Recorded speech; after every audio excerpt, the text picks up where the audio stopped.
Alright, guys, we're on Aesop's Fables. We are on number 4. The Eagle and the Scarab Beetle. The Scarab Beetle. The Eagle and the Scarab Beetle. An eagle was once pursuing a hare, like a rabbit. This hare, seeing his position was hopeless, turned to the only creature whom fate offered for help. It was a scarab beetle. The scarab beetle, or a hare, was being pursued by an eagle. The hare's only help that was offered was from a scarab beetle. The hare begged the beetle to save him. The scarab beetle reassured him, and upon the eagle's approach, the beetle beseeched him not to carry off the hare. But the eagle, disdaining his small size and insignificance, devoured the hare as the beetle looked on. From that time, the scarab beetle, full of malice, never ceases to search out the places where the eagle builds her nest. And when the eggs are laid, the beetle gets into the nest, hoists himself up, and rolls the eggs out of the nest so that they fall and break. The eagle is consecrated to Zeus, and so the eagle appealed to Zeus to find her a safe sanctuary where she could raise her young. Zeus allowed her to lay her eggs in his lap, but the scarab beetle saw through his trick.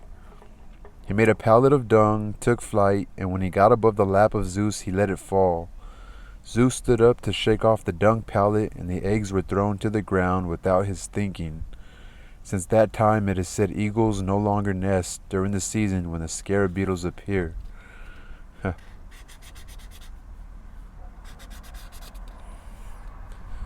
So here's the little interpretation.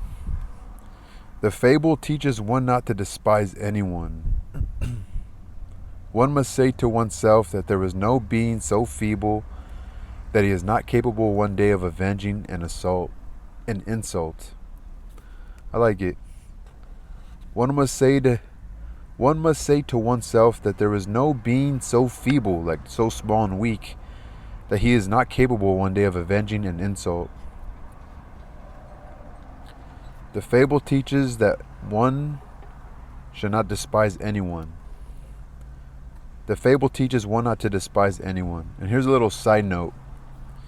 This fable is a garbled distortion of sacred Egyptian mythology. In Egypt, the sacred scarab beetle was envisaged as pushing the rising sun above the horizon, just as the real scarab beetle pushes the round dung pallet containing its own egg. The scarab thus symbolized self-generation. One of the eyes of the sacred hawk, Horus, was also the sun. In this fable, the hawk has become an eagle. The rolling of eggs, the dung pallet, the sacred hawk, eagle, and the chief of the gods, who has been given the Greek name of Zeus here, are all elements from Egyptian legend which have been jumbled up to make a fable. It is possible that this fable itself comes from Egypt, since there seems little reason for Egyptian religious tradition to form the basis of a native Greek fable.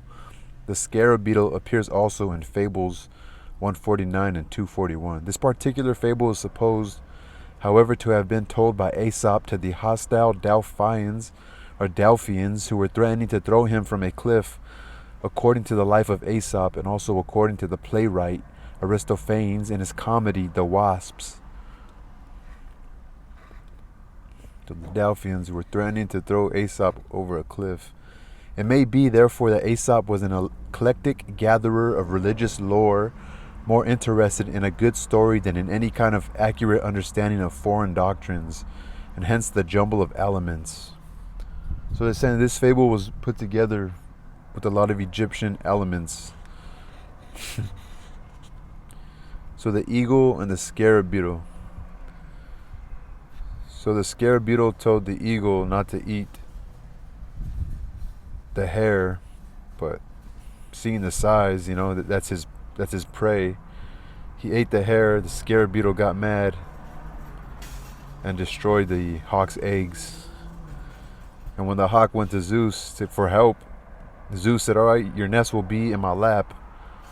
But then the scarab beetle flung some dung into the lap of Zeus, and when Zeus tried to clean it off or flick it off, the eggs fell out of Zeus's lap, and Even in the gods' possession, the Scarab Beetle was able to avenge the insult. And so the fable teaches one not to despise anyone. One must say to oneself that there is no being so feeble that he is not capable one day of avenging an insult. That is Aesop's fable number 4, the eagle and the scarab beetle.